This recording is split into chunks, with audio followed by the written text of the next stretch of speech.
ప్రధాని మోడీతో భేటీ అయ్యారు CM Revanth Reddy, deputy CM Bhatti Vikramarka.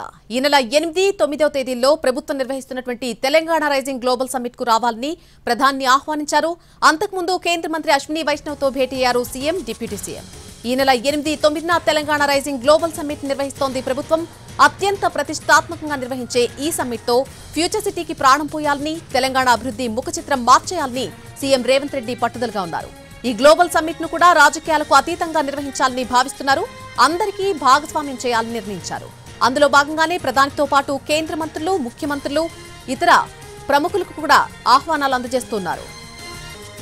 ప్రధాని మోడీతో భేటీ అయ్యారు CM Revanth Reddy, deputy CM Bhatti Vikramarka. ఈ నెల 8, 9న ప్రభుత్వం నిర్వహించబోతున్నటువంటి తెలంగాణ రైజింగ్ గ్లోబల్ సమ్మిట్ కు రావాలని ప్రధాని ఆహ్వానించారు.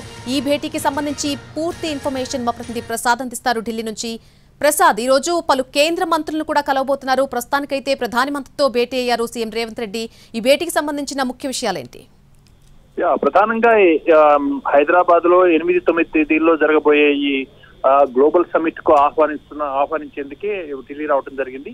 ప్రధాని కొద్ది నిమిషాలు కలిశారు. అదేవిధంగా అంతకు ముందు రైల్వే శాఖ మంత్రి అశ్విని వైష్ణవ్ తో కూడా కలిసి గ్లోబల్ సమ్మిట్ యొక్క ప్రాధాన్యతలు, అదేవిధంగా ప్రభుత్వం ఏర్పాటు చేసినటువంటి లక్ష్యం, ఇవన్నీ కూడా వివరించి ఖచ్చితంగా ఈ గ్లోబల్ సమ్మిట్ లో పాల్గొనాలని చెప్పి ఆహ్వానించడం జరిగింది. ప్రధాని మంత్రితో ఇంకా సమావేశం కొనసాగుతుంది. ఈ సమావేశం ముగిసిన తర్వాత 11:15 ప్రతిపక్ష నేత, కాంగ్రెస్ పార్టీ అగ్రనేత రాహుల్ గాంధీతో కూడా భేటీ అవుతున్నారు. ఈ గ్లోబల్ సమ్మిట్ కి రావాలని ఆహ్వానించడం కోసం. అదేవిధంగా నిన్న రాత్రి ఏఐసీసీ అధ్యక్షుడు ఖర్గేని కలవడం కూడా జరిగింది. ఆయన కూడా ఆహ్వానించడం జరిగింది. అదేవిధంగా పార్లమెంట్ లో డిఫెన్స్ మినిస్టర్ రాజ్నాథ్ సింగ్ ను, అదేవిధంగా వాణిజ్య శాఖ మంత్రి పీయూష్ గోయల్ తో కూడా భేటీ కాబోతున్నారు. భేటీ అయ్యి ఈ ప్రతిష్టాత్మకంగా నిర్వహిస్తున్నటువంటి ఈ గ్లోబల్ సమ్మిట్ లో అందరూ కూడా పాల్గొని రాష్ట్రం యొక్క లక్ష్యాన్ని, అదేవిధంగా రాష్ట్రాభివృద్ధి కోసం కేంద్రం కూడా ఇతోధికంగా సహాయపడాలని చెప్పి కోరేందుకు ఢిల్లీ రావడం జరిగింది. అదేవిధంగా 12:30 గంటలకు అర్బన్ డెవలప్మెంట్ శాఖ, పట్టణాభివృద్ధి శాఖ మంత్రి ఖట్టర్ తో కూడా భేటీ, ఆయన కూడా ఆహ్వానించబోతున్నారు.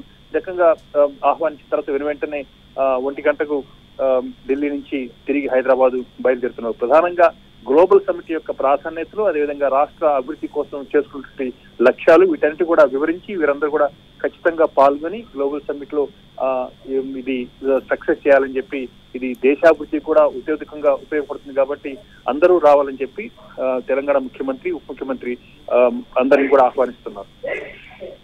Right Prasad, thank you for the update. ఇప్పటికే ఈ గ్లోబల్ సమ్మిట్ కు రావాలని ప్రధాని ఆహ్వానించడం జరిగింది. అంతకుముందు కేంద్ర మంత్రి అశ్విని వైష్ణవ్ తో కూడా భేటీ అయ్యారు సీఎం, డిప్యూటీ సీఎం. ఈ నెల 8, 9వ తేదీల్లో జరగబోయేటువంటి తెలంగాణ రైజింగ్ గ్లోబల్ సమ్మిట్ ను ప్రభుత్వం చాలా ప్రతిష్టాత్మకంగా నిర్వహిస్తోంది. సో ఈ సమ్మిట్ తో ఫ్యూచర్ సిటీకి ప్రాణం పోయాలని, తెలంగాణ అభివృద్ధి ముఖ చిత్రాన్ని మార్చేయాలని సీఎం రేవంత్ రెడ్డి చాలా పట్టుదలగా ఉన్నారు. ఈ గ్లోబల్ సమ్మిట్ ను కూడా రాజకీయాలకు అతీతంగా నిర్వహించాలని ఆయన భావిస్తున్నారు. దానికోసం అందరినీ భాగస్వామ్యం చేయాలని కూడా నిర్ణయం తీసుకున్నారు. అందులో భాగంగానే ప్రధానితో పాటు కేంద్ర మంత్రులు, అలాగే ముఖ్యమంత్రులు, ఇతర ప్రముఖులకు కూడా ఆహ్వానాలు అందజేస్తున్నారు.